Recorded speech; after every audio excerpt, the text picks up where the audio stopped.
Hello everyone, welcome to competition career point. Friends, आज हम लोग राग दरबारी उपन्यास संबंधित महत्वपूर्ण प्रश्न खेलेंगे जो कि भाग 1 है। इस भाग में हम लोग 50 प्रश्न उत्तर देखेंगे। ठीक है, अगर वीडियो अच्छा लगे तो चैनल को सब्सक्राइब और वीडियो को लाइक जरूर करें। ठीक है, चलिए वीडियो को स्टार्ट करते हैं। फर्स्ट क्वेश्चन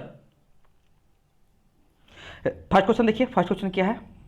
राग दरबारी उपन्यास का प्रकाशन वर्ष क्या है बताइए। क्या हो जाएगा? 1968। ठीक है, राग दरबारी उपन्यास किसके द्वारा लिखा गया? श्रीलाल शुक्ल जी के लिखा गया है। ये प्रधान व्यंग उपन्यास है। ठीक है, चलिए आगे मैं डिस्कस करूंगा। चलिए सेकंड क्वेश्चन देखिए। राग दरबारी उपन्यास के लिए श्रीलाल शुक्ल को कौन सा पुरस्कार प्राप्त हुआ? साहित्य अकादमी पुरस्कार। कब मिला बताइए? 1969 या कभी कभी कहीं क्वेश्चन में 1970 भी लिखा हुआ है, तो ध्यान रखिएगा, दोनों ऑप्शन याद रखिएगा। किनके? राग दरबारी उपन्यास के लिए श्रीलाल शुक्ल को साहित्य अकादमी पुरस्कार प्राप्त मिला है। चलिए थर्ड क्वेश्चन देखिए। श्रीलाल शुक्ल को किस उपन्यास का 15 भारतीय भाषाओं के अतिरिक्त अंग्रेजी में भी अनुवाद प्रकाशित हुआ है? कौन सा होगा? राग दरबारी उपन्यास होगा। इसमें कितने अध्याय हैं? 35 अध्याय हैं। ठीक है, इसको याद रखिएगा। इन पर आपको धारावाहिक बना है। ठीक है, वो भी मैं बताऊंगा, अभी डिस्कस करूंगा क्वेश्चन को। चलिए नेक्स्ट।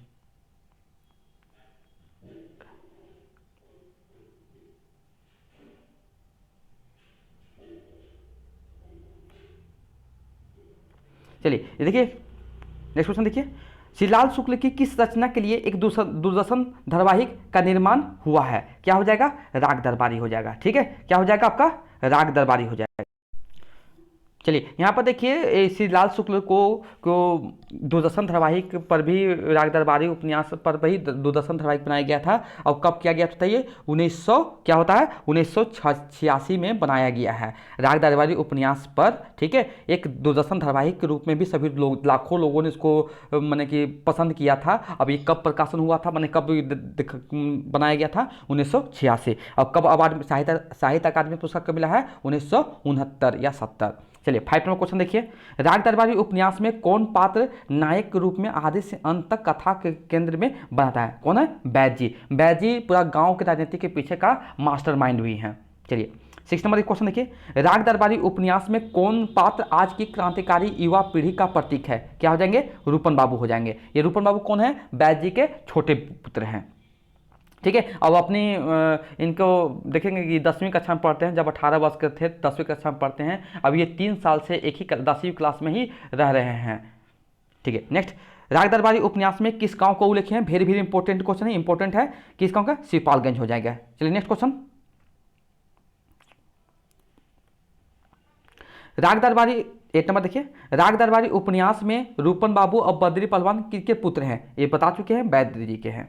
चलिए 9 नंबर क्वेश्चन देखिए। राग दरबारी उपन्यास का कथानक कितने परिच्छेद में विभाजित है और राग दरबारी उपन्यास में कितने अध्याय हैं? कितने होगा? 35 परिच्छेद या 35 अध्याय के रूप में पढ़ेंगे हम लोग। जब देखेंगे भी पूरा मैंने कि पूरा आपको वीडियो दूंगा, 35 अध्याय का पूरा वीडियो दूंगा, छोटा छोटा वीडियो बनाकर दूंगा आपकी, जैसे 3 या 4 वीडियो मिल जाएगा कि एक वीडियो में 10 अध्याय होंगे, दूसरे वीडियो में 10 अध्याय होंगे, इस टाइप कुछ दिया रहेगा। चलिए 10 नंबर क्वेश्चन देखिए। राग दरबारी उपन्यास में किस पात्र के माध्यम से शिक्षक पर व्यंग किया गया है? मास्टर मोतीराम।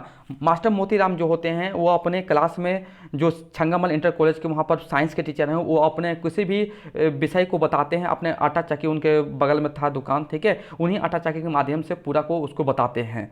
इन पर ही व्यंग किया गया है। चलिए 11 नंबर देखिए। राग दरबारी उपन्यास के पात्र बैद जी की चरित्र विशेषता क्या है? क्या क्या बताइए? ये व्यवहार कुशल है। ठीक है, क्या है? व्यवहार कुशल है, व्यवहार कुशल, दोहरे चरित्र, रिश्वतखोर है। ठीक है, 12 नंबर देखिए। श्रीलाल शुक्ल के राग दरबारी उपन्यास में कौन सा पात्र रंगीले नेता के रूप में हमारे समझ आते हैं? रूपन बाबू। 13 नंबर देखिए। राग दरबारी उपन्यास में नौजवान रघुनाथ किस विषय में शोध करना चाहता है? इतिहास विषय में शोध कर रहा है। चलिए नेक्स्ट 14 नंबर देखिए। राग दरबारी पाठ के आधार पर बताइए कि रघुनाथ के मामा के नाम क्या है? बैद जी हैं। बैद जी के 2 पुत्र हैं, बद्री पहलवान और रूपन बाबू। 15 नंबर देखिए। राग दरबारी उपन्यास में छंगामल इंटरमीडिएट कॉलेज किस योजना के तहत खुलने वाला हजारों कॉलेजों का प्रतिनिधित्व करता है? कौन होगा? पंचवर्षीय योजना।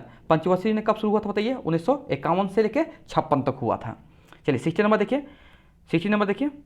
राग दरबारी में लूचों का आटा कहाँ बनता जा रहा था? जब श्रीपालगंज में बात देखिएगा कि राग दरबारी में राग दरबारी के श्रीपालगंज गांव में लुचू काढ़ा कहाँ बनता था? छंगामल इंटरमीडिएट कॉलेज। 70 नंबर देखिए, राग दरबारी उपन्यास का आधार बताइए कि जब रूपन बाबू 18 वर्ष के थे तब वे स्थानीय कॉलेज में कितनी कक्षा में पढ़ते थे? 10वीं कक्षा बता चुका हूं इसको भी। चलिए 80 नंबर देखिए, ठीक है, राग दरबारी उपन्यास में किसके बीच खींचतान को दर्शाया गया है? ठीक है, आदर्शवाद और यथार्थवाद को। ठीक है, आदर्शवाद करने का मतलब मैंने कि पूरा मैंने कि व्यवहारिक टाइप से बोल सकते हैं, सबको सपोर्ट, सबको सहयोग वो करने वाला। अब यथार्थवाद कहते हैं मैंने कि भ्रष्टाचार।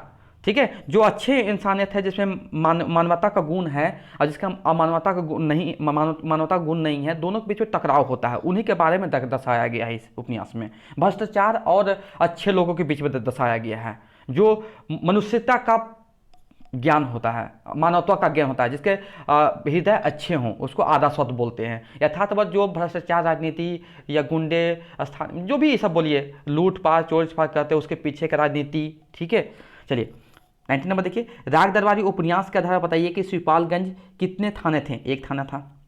चलिए 20 नंबर देखिए, राग दरबारी उपन्यास में बेला किससे प्रेम करते थे? पहले रूपन बाबू, फिर बद्री पहलवान से। ठीक है, चलिए बहुत ईजी का है, बहुत ईजी क्वेश्चन लिया हूँ और आपको ये सब क्वेश्चन बनता है एग्जाम क्वेश्चन, प्रीवियस साल का क्वेश्चन भी उठाया हूँ, इसमें लिया हूँ। चलिए, राग दरबारी उपन्यास के लेखक कौन हो जाएंगे? श्री लाल शुक्ल जी हो जाएंगे।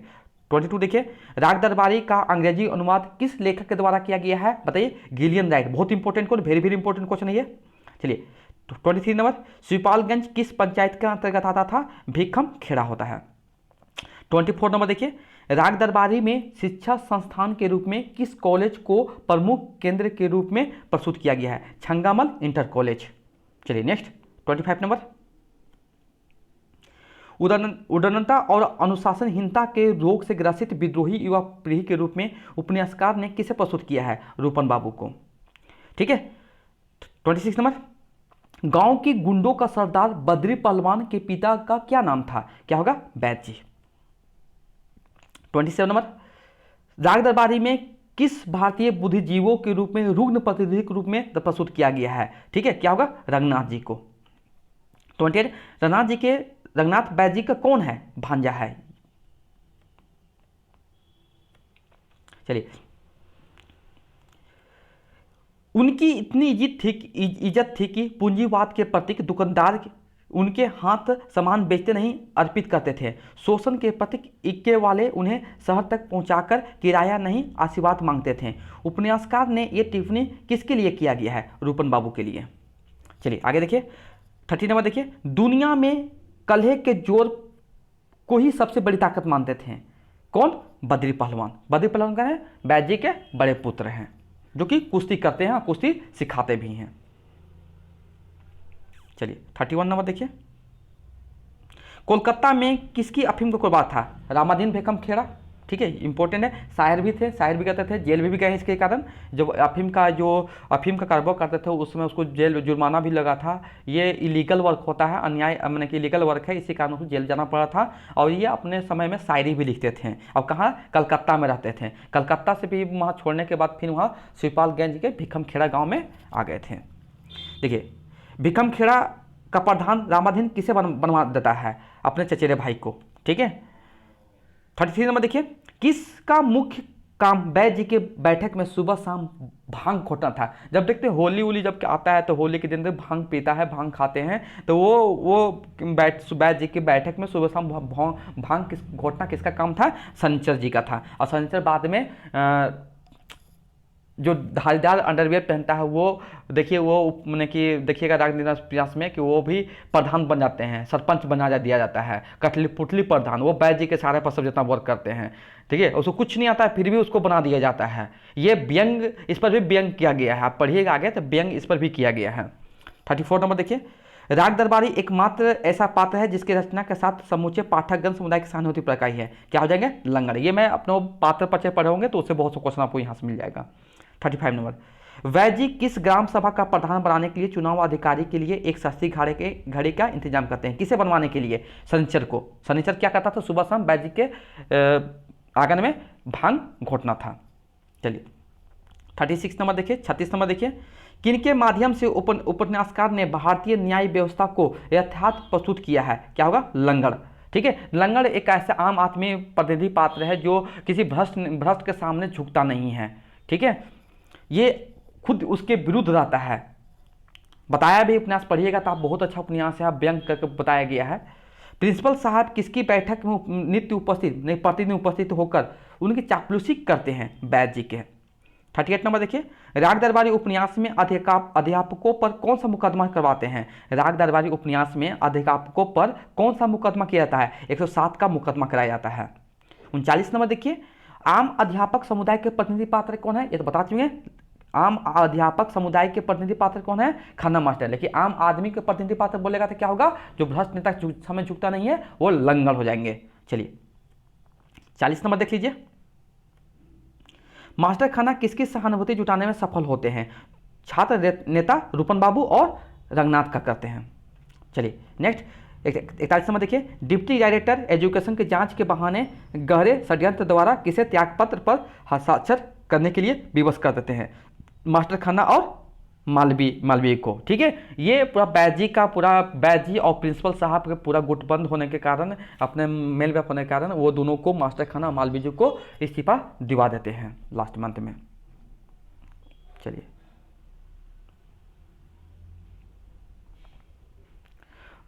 42 नंबर देखिए, उपन्यास में गांव के असामाजिक तत्वों के प्रतिनिधिक रूप में किसे दर्शाया गया है? जोगनाथ। जोगनाथ एक स्थानीय गुंडा है जो हर एक बात बोलने पर, एक बात करने पर एफ उच्चारण करता है, एक व्यक्ति का नाम जरूर लेता है। वो स्थानीय गुंडा है, बदमाश है, चोरी लूट करता है और साथ में जेल भी जाता है।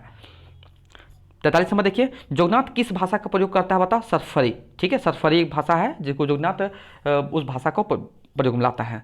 44 नंबर देखिए, उपन्यासकार ने निरामिष सुदखोर महाजनों के प्रतिनिधि रूप किसे दर्शाया गया है? गयादीन को। 45 नंबर देखिए, कभी ना पढ़ने वाला गवाह के रूप में कौन उपस्थित थे? पंडित राधेलाल, ठीक है। कभी ना पढ़ने वाला गवाह के रूप में कौन उपस्थित थे? राधेलाल, पंडित राधेलाल। चलिए 46 नंबर देखिए, 46 नंबर, सरकारी पैसे के द्वारा सरकारी पैसे के जीने वाला व्यक्ति कौन था? बताओ, कालिका प्रसाद हो जाएंगे। 47 नंबर देखिए, बद्री पहलवान और रूपन किस पर मोहित होते हैं? बेला जो नारी पात्र है, बता चुका है इसको भी। 48 नंबर देखिए, राग दरबारी उपन्यास का प्रारंभ कहाँ से होता है? रंगनाथ का शहर से श्रीपालगंज आना क्या होता है? उपन्यास का प्रारंभ होता है और उसका जाने से ही उसका क्या होता है? अंत होता है। 49 नंबर देखिए, राग दरबारी उपन्यास का अंत किसके मन में पलायन संगीत से होता है? माने किसके जाने से होता है, ठीक है। ये भी रंगनाथ को श्रीपालगंज से शहर के जाना, वहीं से उसका उपन्यास का राग दरबारी का अंत होता है। लास्ट क्वेश्चन 50 नंबर देखिए, राग दरबारी उपन्यास में एकमात्र नारी पात्र का नाम बताइए। क्या हो जाएगा? बेला हो जाएगी। क्या हो जाएगी? बेला हो जाएगी। चलिए आपको ये वीडियो कैसा लगा, किस टाइप का क्वेश्चन लाया हूँ, और आपको कमेंट सेक्शन में जरूर फीडबैक देना है। चलिए, थैंक्स फॉर वॉचिंग।